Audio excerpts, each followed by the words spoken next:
Está bem no começo da Bíblia. Depois do livro de Josué, vem Juízes. Juízes. Acharam? Sim.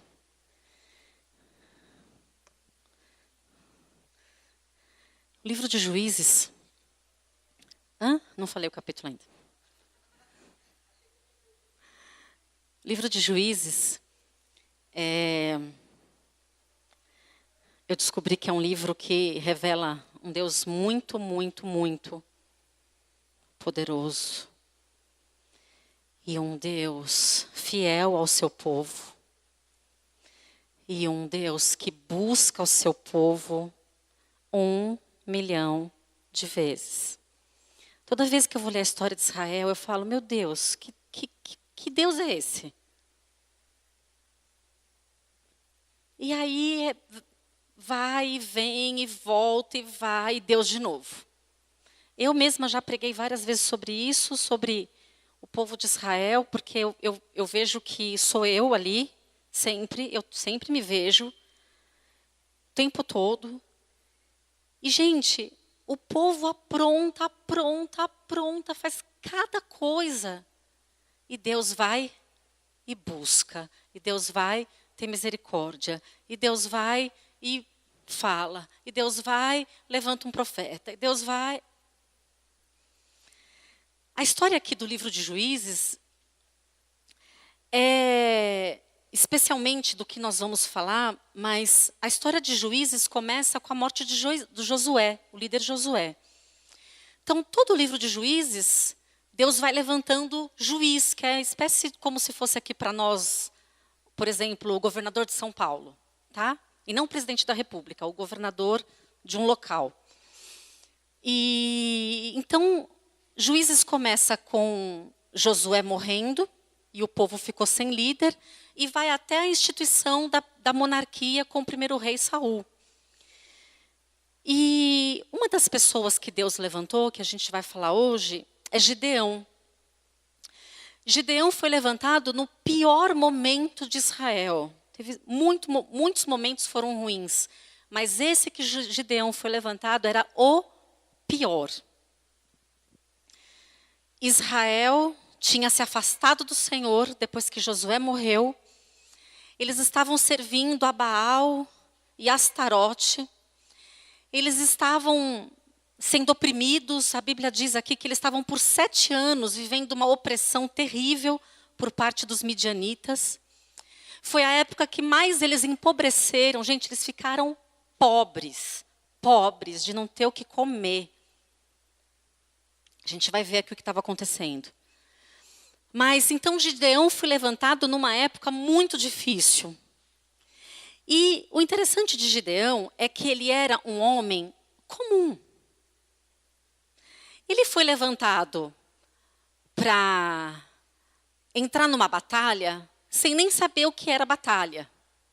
Ele não era soldado, ele não era nenhuma pessoa formada em alguma coisa que pudesse ser útil para Deus. Ele era um homem comum, um homem do campo. Ele não era de exército.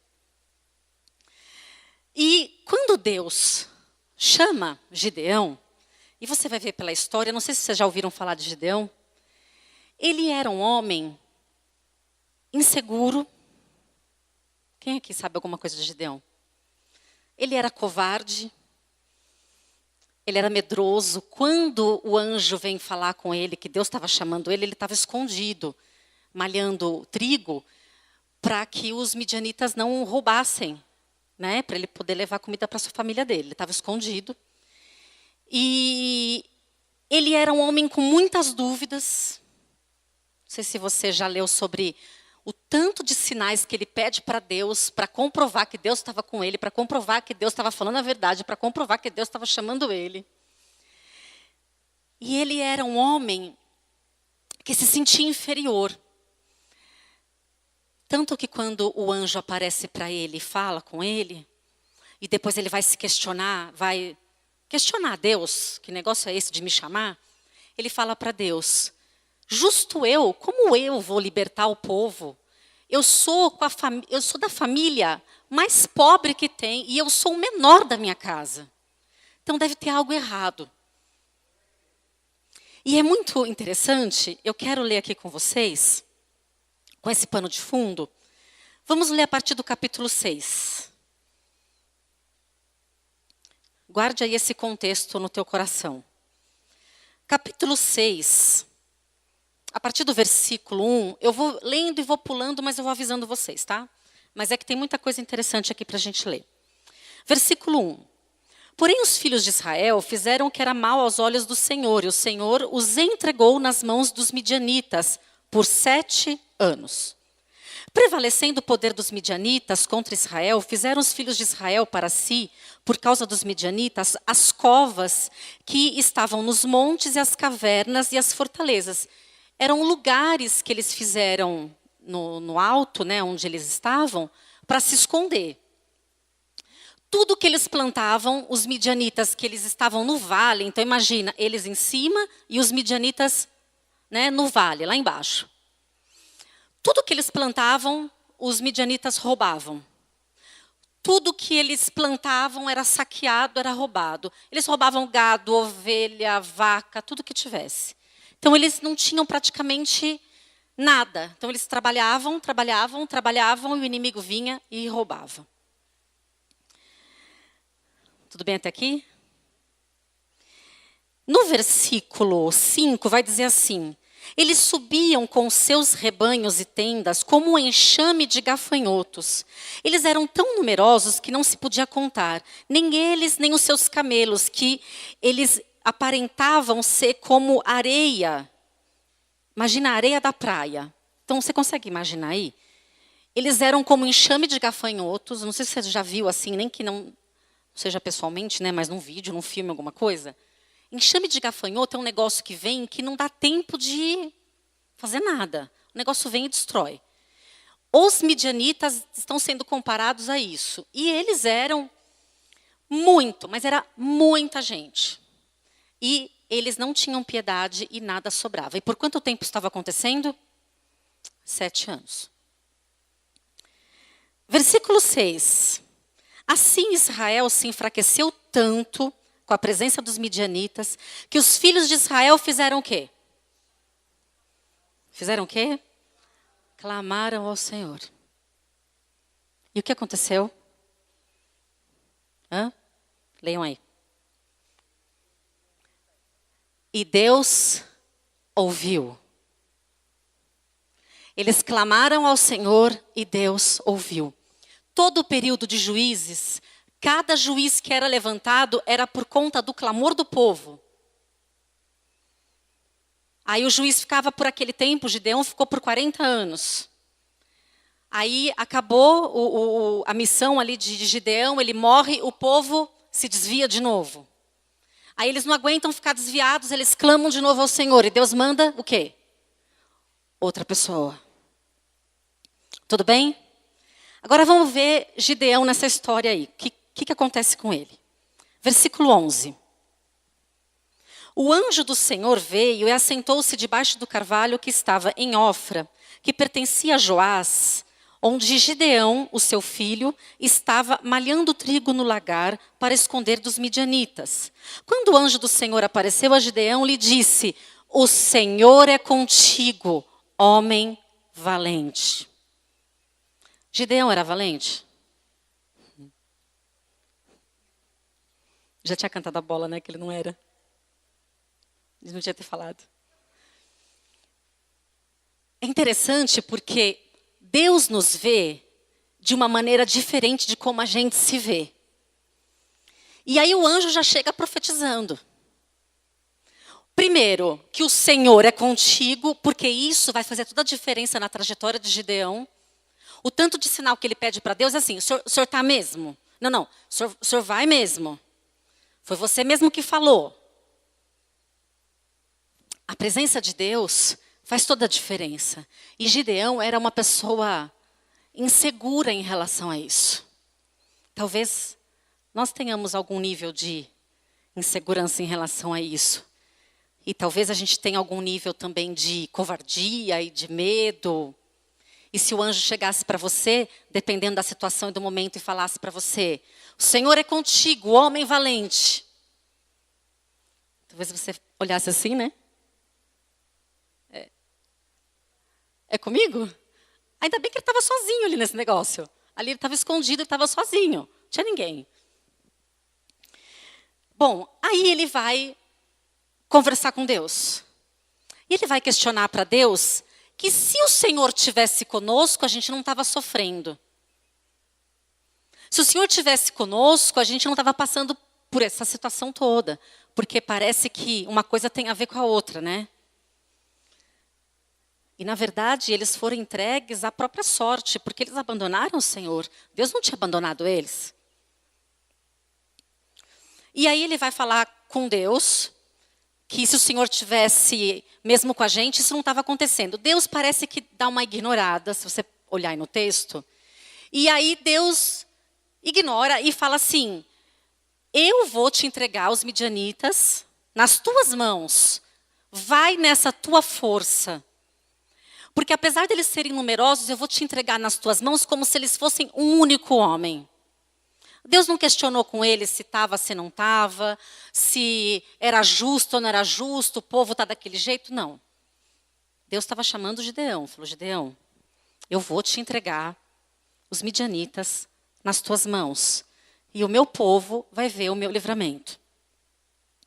Amém? Bom, aí o que acontece?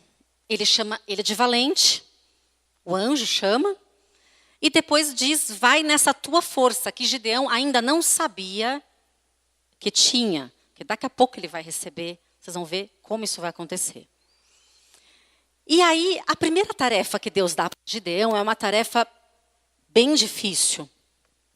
Antes de ir lá para a batalha, com 135 mil, que os midianitas, eles eram um exército, 135 mil homens.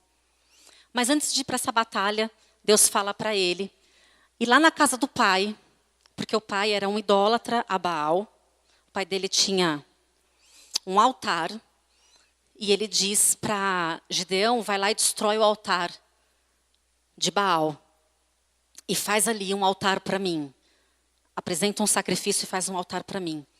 E a gente percebe aqui que antes de Deus derramar poder, ele precisa restaurar a adoração. A adoração não estava sendo dada a ele. E aí Gideão faz assim como Deus falou. Enfim, eu não vou entrar em detalhes aqui disso, mas só para você entender que primeiro ele teve que derrubar o altar que não era do Senhor. E aí eu quero que você olhe aí o que aconteceu no versículo 34. Depois que ele fez isso.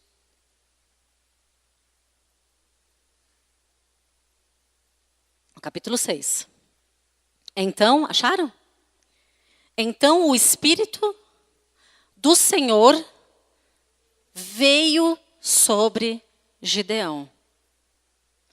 O Espírito de Deus veio sobre o homem tímido, covarde, medroso, que queria se esconder. O Espírito de Deus faz toda a diferença. E aí, assim que ele obedeceu ao Senhor e foi lá e tirou o altar a Baal, agora veio o Espírito de Deus sobre ele. E aí aqui a gente também não vai ler, porque é muita coisa, mas aí ele começa a pedir um sinal após o outro. Deus, o Senhor está mesmo comigo? Deus, então agora vai para a direita. Aí Deus ia. Vai para a esquerda. Deus ia. E aí ele começa mais ou menos, ainda não é aqui, assim, começa mais ou menos vislumbrar que possivelmente Deus estava com ele. E aí, você... virando aí para o capítulo 7, Gideão vai convocar o exército. O exército que ele conseguiu, do povo de Deus, era de 32 mil pessoas, 32 mil homens. E aí, contra quantos dos midianitas? 135 mil. Uma desvantagem razoável, né? 32 mil para 135? Pois é. Aí Gideão chega todo para Deus: olha, eu tenho 32 mil homens. Aí Deus fala: não, muita gente. Fico imaginando a cara do Gideão. ou a minha, ou a sua. Tem muita gente. Não, vamos fazer um negócio aqui porque tem muita gente. Porque se vocês ganharem a batalha com 32 mil, ainda que seja uma batalha aí, que já começa com uma desvantagem, vocês vão se gloriar achando que vocês que são bons, e vocês que são fortes, e vocês que estão fazendo alguma coisa. Porque, gente, Deus não divide a glória dele com ninguém.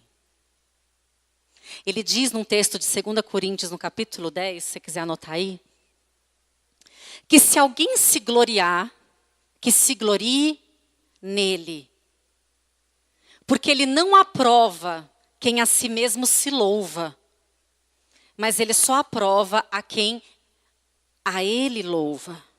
Então, se alguém tem que se gloriar, não vai ser porque você é um ótimo soldado, ou porque a tua espada é afiada, ou porque você tem muitos diplomas, ou porque você tem isso ou aquilo. Se você se gloriar, vai ser no Senhor. E aí ele fala assim para Gideão, chama esses 32 mil e anuncia que quem for medroso e tímido pode ir embora. Gente, quantos foram embora, vocês sabem? É impressionante o número, vocês sabem? 22 mil, está aqui no capítulo 7, tá? 22 mil, tchau. Só foi essa frase. Quem for medroso e tímido, vai embora. Já não tinha ninguém, né? Porque 32 mil perto de 135 era praticamente ninguém. Vai embora 22 mil. Quantos ficaram? 10 mil. Aí Gideão chega para Deus, estamos pronto, 10 mil. Deus falou, não. Mas é muita gente. 10 mil é muita gente. Aí Deus manda eles irem lá para um riacho que estava ali perto. E a maneira como eles tomassem água iria selecionar. Você fica, você vai. E eu fico pensando que na hora que Deus faz essa divisão, que fica 9.700 de um lado, 300 do outro, né? Que Deus separa. Eu fico imaginando que Gideão vai pensar o quê? Que os 9.700 que vão com ele, né? Eu já ia assim, vamos indo. Mas não. Quem vai para a batalha? 300. Olha, eu vou fazer uma conta para vocês aqui, tá? 135 mil contra 300. Cada homem teria que matar, sabe quantos para vencer a batalha? 450. Gente, básico. Pouca coisa. Cada um vencer 450. Então Deus deixa essa situação. Essa é a maneira como eu compreendo, tá? Deus chega a essa situação, chegar aqui desse jeito, nesse ponto, assim como eu entendo que Ele deixa as situações chegarem na nossa vida a certos pontos que a gente não compreende, e você não entende nada, Ele te chama e daqui a pouco você está lá só com 300 e tem 135 mil do outro lado, porque Ele quer que você entenda e experimente o poder, o Espírito dele. E Ele quer que você veja Ele agindo na tua vida. Ele não estava ainda 100% Gideão. Porque acho que nem eu ficaria, né? Porque com 300 a situação estava um pouco tensa. Aí Deus fala assim para ele, Gideão, se você não está ainda muito seguro, você vai ver aí no versículo 9, 10. Se você não está muito seguro ainda, vou pedir para você fazer uma coisa. Desce lá no arraial do inimigo, junto com um dos seus homens, e fica lá de, assim, como se diz? De espião lá. E vai lá ouvir uma coisa que eles vão falar, que o que você vai ouvir que eles vão falar, gente, olha isso. O que você vai ouvir que eles vão falar vai te fortalecer. E você vai ficar pronto. Aí Gideão vai. Chega lá. Aí um dos soldados estava contando um sonho que teve. E o outro soldado interpretou o sonho. Vou ler para vocês. Versículo 13. Capítulo 7, versículo 13. Estão aí? Chegando Gideão, ouviu um homem contando o seu sonho ao seu companheiro. Dizia, eu tive um sonho. Um pão de cevada, torrado, rodava contra o arraial dos midianitas e deu de encontro à tenda do comandante, de maneira que este caiu e se virou de cima para baixo e ficou assim estendida. Respondeu seu companheiro, isso não é outra coisa senão a espada de Gideão, filho de Joás, homem israelita. Deus entregou nas mãos dele aos midianitas e a todo este arraial. Ouvindo Gideão a narração deste sonho e a sua explicação, adorou e voltou para o arraial de Israel. Gente, vocês entenderam? Deus usa Satanás para te abençoar. Porque Satanás tem que obedecer a Deus, você sabia? Deus usa o inimigo, o cara que é pagão, o cara que adora Baal, faz o cara sonhar e faz o outro interpretar que isso é dom de Deus. Gente, o negócio aqui é polêmico. Permite que Gideão ouça para que ele se fortalecesse. E diz que ele volta para o arraial dele. Gente, estou pronto. E o mais lindo é que Deus libera, nesse momento, uma estratégia para Gideão. O tempo todo Deus fala como tem que fazer e Gideão é só o que executa. Gente, não é maravilhoso Deus falar e a gente executar? É que a maioria das vezes, ou algumas vezes, a gente não ouve, ou acontece tanta coisa que a gente não se dá conta. Mas é maravilhoso Deus liberando a estratégia na vida dele. Você pode dizer assim, puxa, mas eu não estou vivendo um momento desse, que tem 135 mil contra mim. Às vezes as nossas lutas, elas não são externas, né? Eu penso que a maioria das nossas lutas são internas, dentro de nós. E todas as lutas são vencidas através do Espírito de Deus, todas. E todas as respostas vêm através do Espírito de Deus. Todas as respostas. Tudo o Espírito de Deus, Ele faz no teu coração. E, gente, você vai ver o que acontece aqui agora nessa batalha. Gideão recebe a seguinte estratégia, eles estão lá no alto, certo? Aí ele divide aquele povo todo que ele tinha, né, aquela galera toda, em 3 grupos de 100. Uau! Lá embaixo tinha quanto? Quanto? Vocês são bons de matemática, vocês estão compreendendo que é louco esse negócio, né? Aí eu fico imaginando aquela montanha gigante, aí fica 100 aqui, 100 aqui, 100 ali. Se alguém olhar, você não está nem enxergando que tem 100. Gideão deu na mão de cada um uma trombeta e um cântaro. Vocês sabem o que é cântaro? Cântaro é tipo de um vaso com alça, como se fosse uma jarra de água feita de argila. Cântaro, tá? Então deu uma trombeta e um cântaro vazio com uma tocha acesa dentro do cântaro. Tudo bem?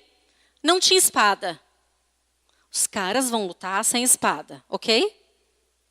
Aí Gideão fala para todo mundo ficar posicionado e fala assim, ao meu sinal, o que eu fizer, todo mundo faz, junto comigo. Igual. Isso era meia-noite. O povo lá embaixo, os inimigos, a maioria estava dormindo, só estava acordado, os vigias, né, os sentinelas. E era exatamente a hora da troca do turno dos vigias. Então, era um momento ali um pouco, vamos dizer assim, vulnerável. E aí, gente, não sei se vocês já leram isso daqui, mas é tão tremendo. Gideão toca a trombeta. Ah, e ele diz o seguinte, antes disso. E quando a gente fizer tudo isso, é para gritar pelo Senhor e por Gideão. E aí Gideão quebra o cântaro, toca a trombeta e todo mundo começa a fazer isso. Gente, esses 300 que estavam lá em cima, se a gente entender um pouquinho de coisa de som, de eco, fez um eco, um barulho absurdo, absurdo. Foi uma gritaria, um barulho e tal. Os midianitas acordaram, obviamente, diz o texto, a gente vai ler daqui a pouco, que eles ficaram atordoados, em pânico, começaram a correr para lá e para cá, e ninguém está entendendo nada. E eles olham para cima e estão vendo lá um monte de tocha, certo? Porque Gideão falou que eles não podiam sair do lugar, eles tinham que ficar lá com a tocha, uma mão com a tocha e a outra com a trombeta. Só que estava escuro, certo? Se eu estou embaixo no vale e olho para a montanha, eu vejo o que além de tocha, de fogo? Mas o que eu vejo? Nada. Então não tinha como saber quantos homens tinham atrás de cada tocha.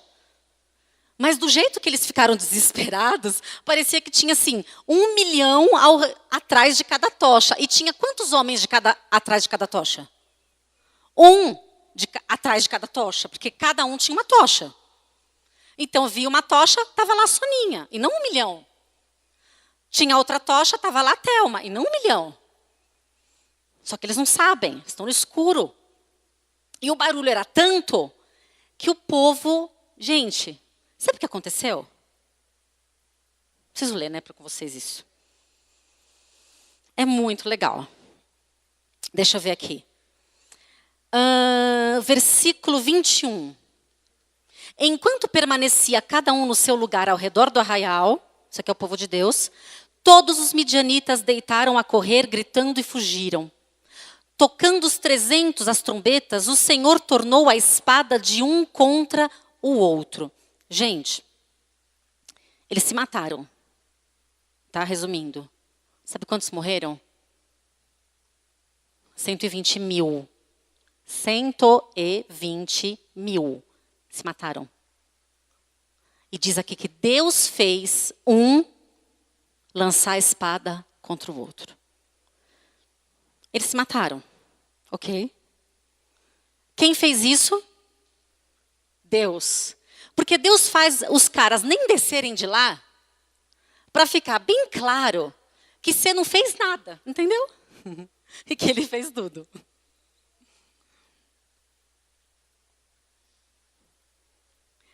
Aí, na conta que você fez aí, tinha 135 e matou 120. Sobrou 15 mil. Aquele homem covarde, aquele homem assustado, cheio de dúvidas, vai atrás dos 15 mil que fugiram. Porque 15 mil foge e os 2 principais, que eram os 2 príncipes dos medianitas, também fugiu. E ele falou, agora eu vou até o fim. E eles estavam cansados, diz aqui o texto, sem comer, exaustos, mas eles foram atrás de todos. E mataram todos. Amém? E Gideão, o homem valente de Deus, que Deus escolheu para colocar o espírito dele sobre ele. O homem comum e que achava que não podia fazer nada. Você sabe aonde a história dele foi registrada? No livro de Hebreus, no capítulo 11, na galeria dos heróis da fé. Nada mais, nada menos, o nome dele está lá. Por favor, ache lá. 11:32, Hebreus.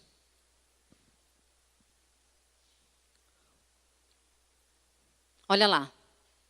Acharam aí? Está aqui no telão, se você não encontrou. Gideão, Baraque, Sansão, Jefté, Davi, está lá. Gideão. O homem comum, medroso, que obedeceu ao Senhor e foi revestido pelo Espírito dele e viu o livramento do Senhor. Ele ficou por 40 anos ali, sendo usado por Deus ali com aquele povo. E se a gente voltar um pouquinho lá naquele momento que eles estavam adorando Baal, e naquele momento que eles clamam a Deus e Deus vem em socorro, E aí a gente considera que não foi a primeira vez que Israel fez isso. Aí você diz assim, não sei se você diz assim, tá? Eu diria, não acho justo. De novo Deus vir. Eles não merecem. E aí Deus vem e diz, não é uma questão de justiça. É uma questão do meu caráter, da minha fidelidade, do meu amor. Eu não volto porque eles merecem. Entende? Toda vez que Deus volta, toda vez que Ele me ouve, você não está entendendo. Eu nunca mereço. Nunca. Mas toda vez que Ele volta, o Salmo 139 diz que eu posso ir para o fim do mundo que Ele vai atrás de mim. Que eu posso ir para o lugar mais fundo que Ele está lá. E que eu não tenho como me ausentar dEle, eu não tenho como fugir. Ele vai atrás de mim. E eu nunca mereço. Mas Ele sempre volta. A história desse povo é a minha história.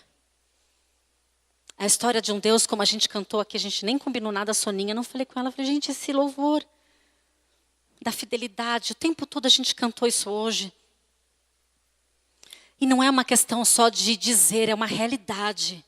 Ele é fiel. Ele me capacita na luta que eu estou vivendo. Você pode chegar para Deus hoje e dizer assim, Deus, tem 135 mil inimigos dentro de mim. Tem 135 mil lá na minha casa. Você não sabe como é quando eu saio daqui e chego na minha casa. Os 135 mil estão lá. Ou você não sabe quando eu vou dormir. Os 135 mil estão na minha cama.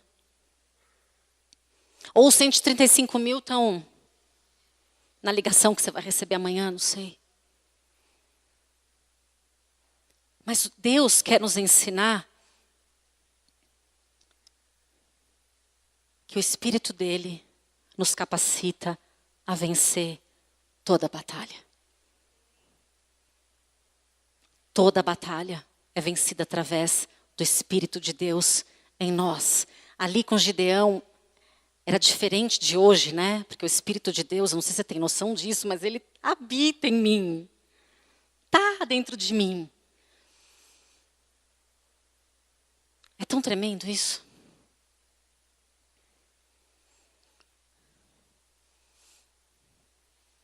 Todos os inimigos foram ganhos pelo Senhor dos Exércitos. O meu Deus e o teu Deus. Entende? Não é o Deus da Bíblia. É também o meu. Entende? Não é só o Deus da criação. Não é só o Senhor dos Exércitos. Ele é o meu. Quando eu vou embora, eu tenho o meu Deus. Aqui ele é nosso. Mas quando eu saio daqui, estou sozinha, ele é meu.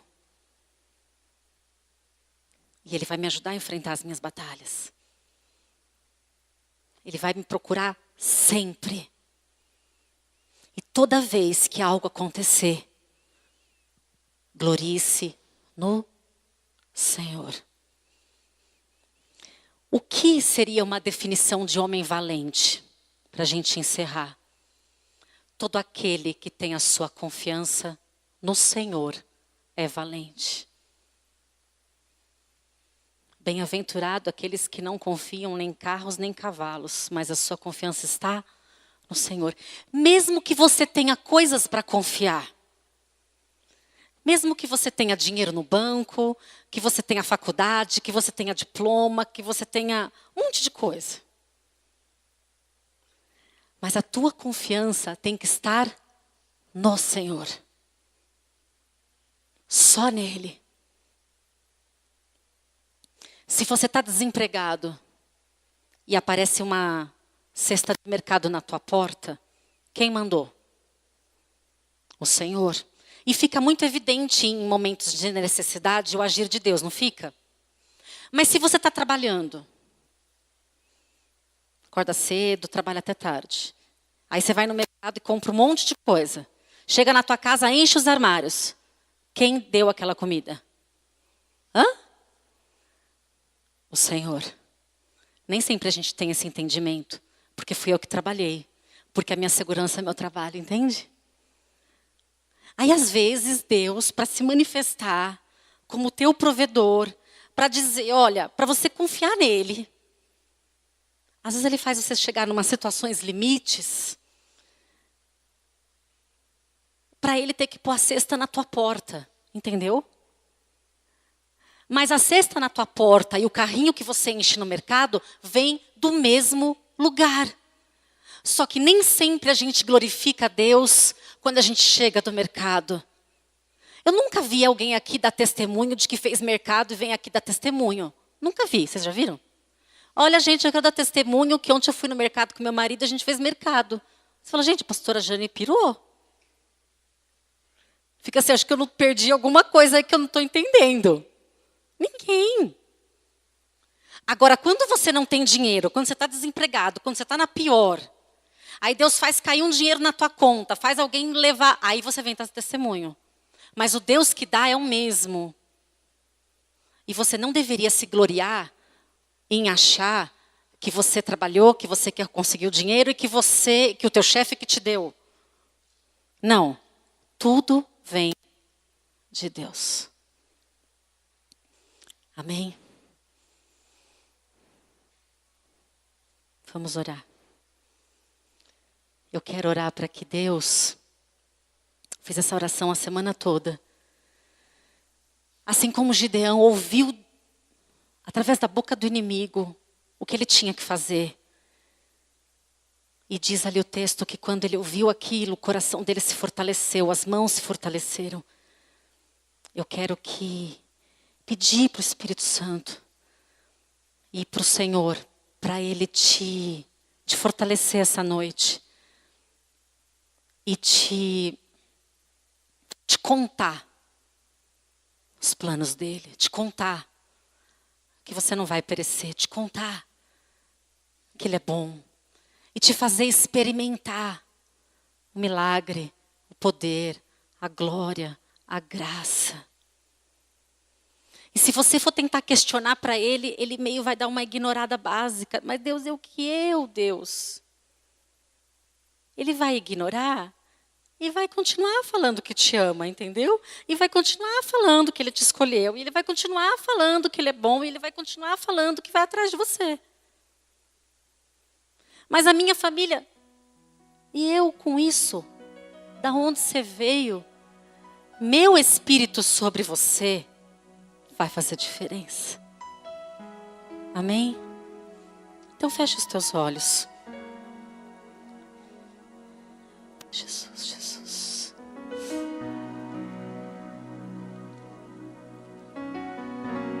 Senhor Jesus, que o teu Espírito, Pai, que o teu Espírito de poder, o teu Espírito verdadeiro nos capacite a lutar, Pai, as nossas batalhas. O Senhor conhece, Pai, o nosso coração, a nossa mente. O Senhor sabe, Pai. O Senhor sabe, Pai, como nós precisamos de Ti, Pai. Que o Teu Espírito nos ajude, que o Teu Espírito agora libere toda a revelação da Tua parte, Pai. Que os Teus filhos ouçam, assim como Gideão ouviu o Senhor dizer para ele que o Senhor estava com ele. Pai, isso faz toda a diferença na nossa vida. Mas eu não quero saber só que o Senhor estava com Gideão, eu quero saber o que o Senhor está comigo. Chama cada um pelo nome esta noite. E fala, Pai, de maneira que os teus filhos, Pai, não duvidem que é o Senhor.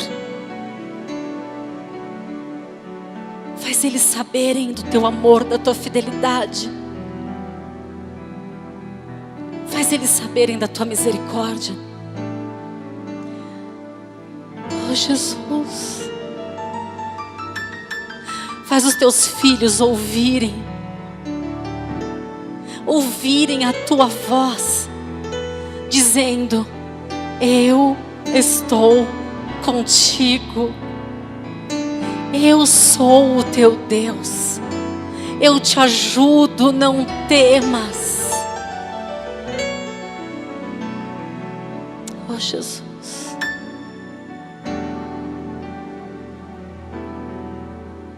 Seja real a tua presença. Seja real a tua presença. Que seja real o quanto o Senhor se importa com as nossas lutas. O quanto o Senhor se importa com os nossos inimigos nos oprimindo. E o quanto o Senhor quer nos livrar. Pai, eu oro para que o teu Espírito nos convença. Se porventura temos edificado altares a deuses estranhos nas nossas vidas e nas nossas casas, porque eu sei que talvez a gente não tenha uma imagem na nossa casa, mas às vezes a gente tem dentro de nós.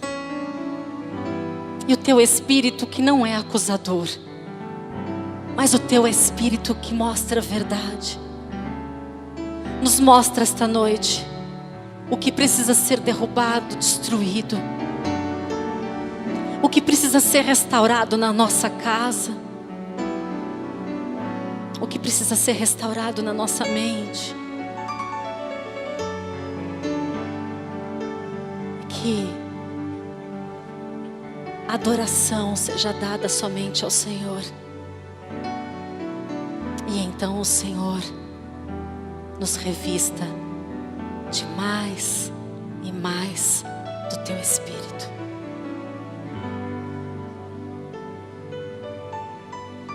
Oh, Jesus, eu te louvo. Eu te louvo porque eu sei que agora os teus anjos estão passeando no meio do teu povo. Eu te louvo porque o Senhor está liberando sobre nós as tuas estratégias de guerra. Eu te louvo porque eu sei que o teu Espírito vai continuar me perseguindo. Eu te louvo, Pai. Eu te louvo porque o Senhor é bom. Porque a tua misericórdia dura para sempre.